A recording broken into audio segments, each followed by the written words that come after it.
and I am here in beautiful Los Angeles, California, bringing you episode one of the Everyman Movie Reviews. Now, if you didn't watch the intro, these are movie reviews that are not going to be very typical. We're going to be talking about the movie itself. I don't care about the shots. I don't care about the director. I don't care about how artistic it was. Did the movie deliver on what it promised? So, episode one up right now.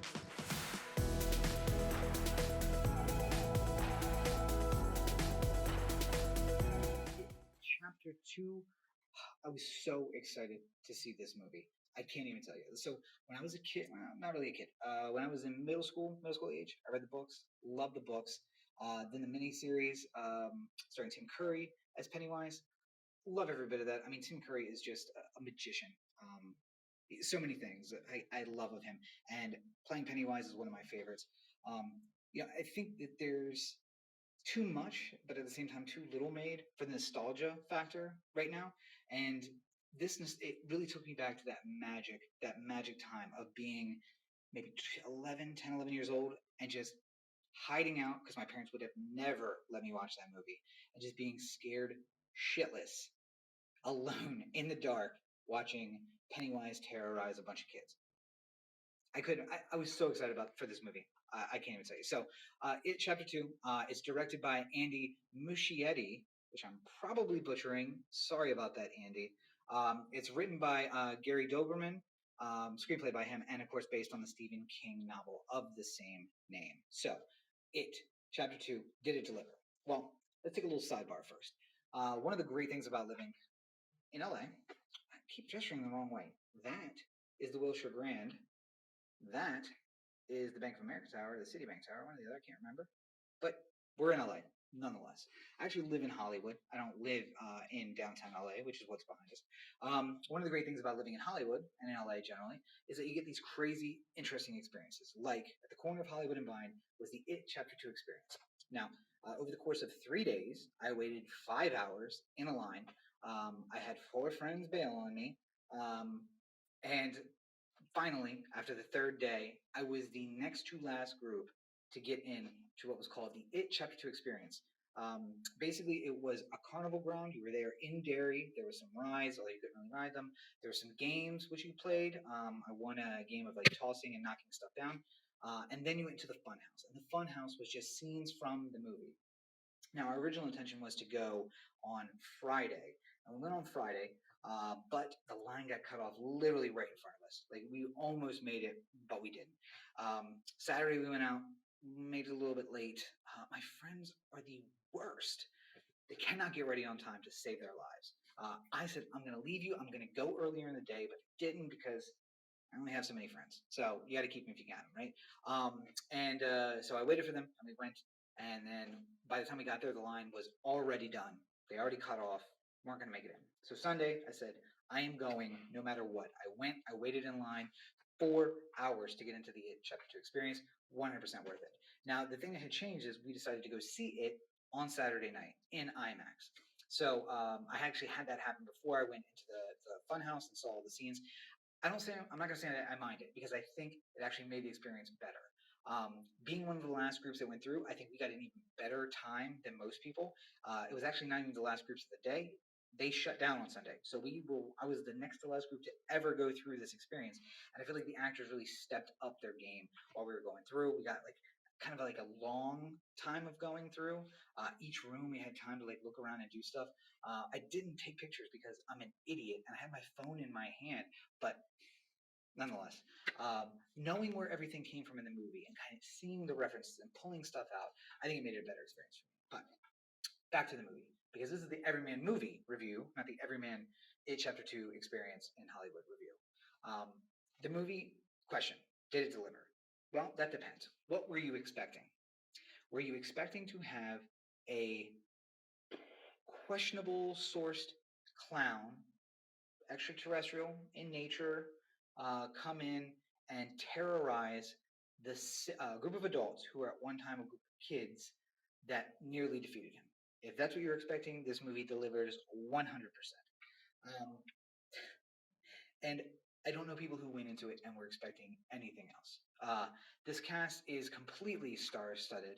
Jessica Chastain playing Beverly Marsh, James McAvoy playing Bill Denbrough, Bill Hader, who excels in this movie, playing Richie Tozer. Isaiah Mustafa playing Mike Hanlon. Jay Ryan as Ben Hanscom.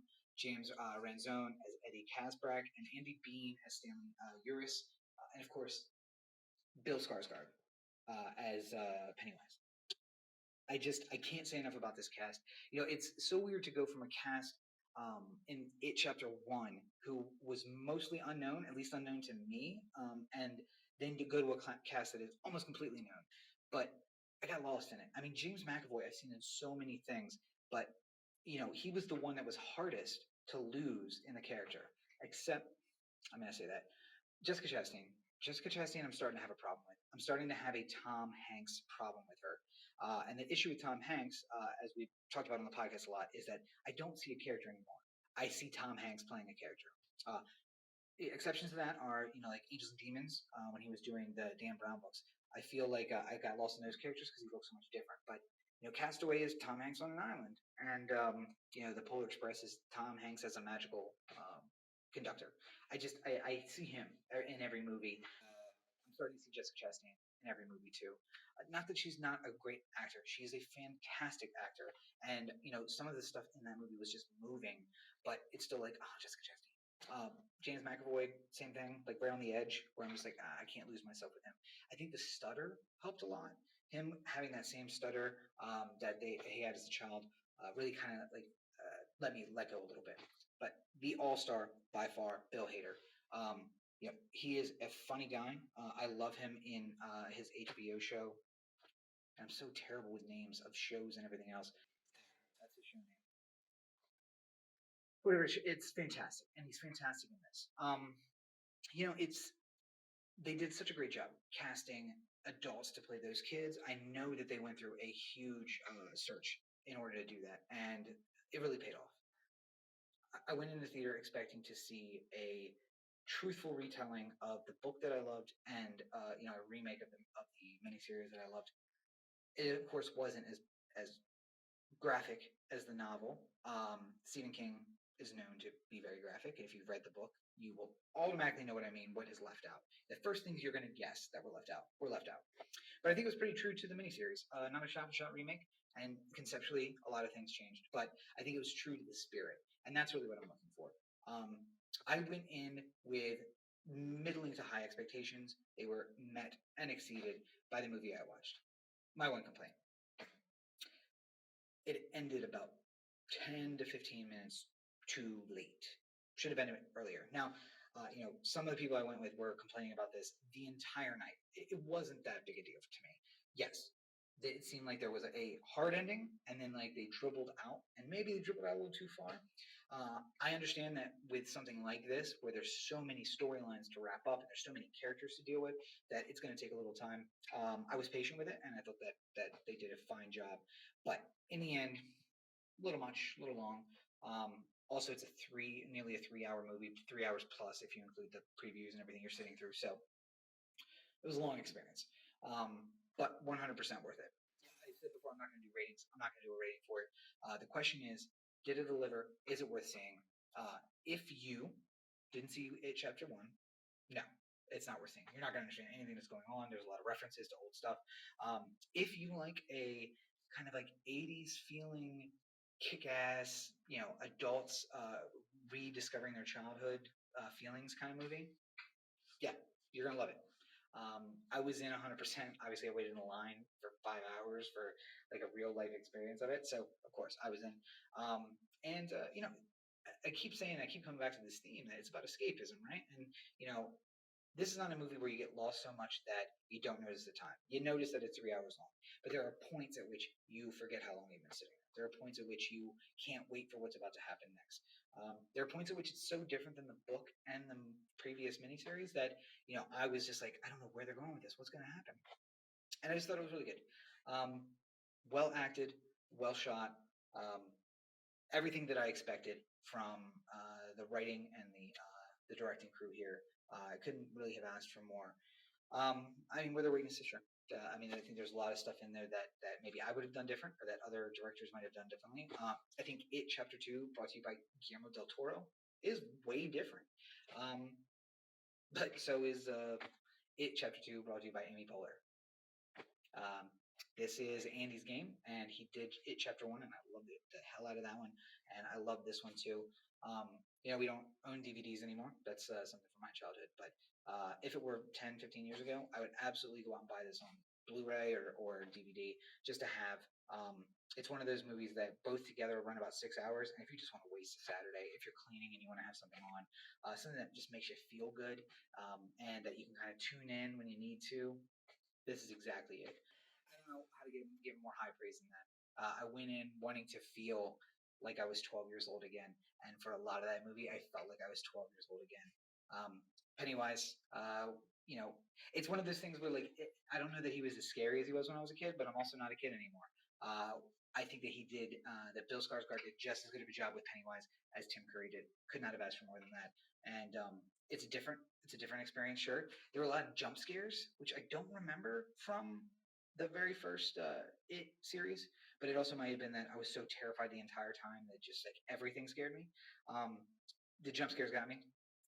Got me really good on this one. So it's something you're definitely gonna wanna like be prepared for. But go to the movies, go see it. I'm not one to only support huge movies, but I'm also not one to boycott them because I think that film needs to be pure. This is a fantastic movie, and honestly, I want to support Stephen King any way I can. More, please. Just give us more. I saw the preview for Doctor Sleep before it, and I'm excited. I'm excited for Doctor Sleep too, which is The Shining. It's basically an outside perspective of The Shining, which I'm just so super stoked for. So, um, I'm going to give my one and only rating, which is a thumbs up to It Chapter 2. Go see it. You're not going to be disappointed as long as you aren't expecting anything positive.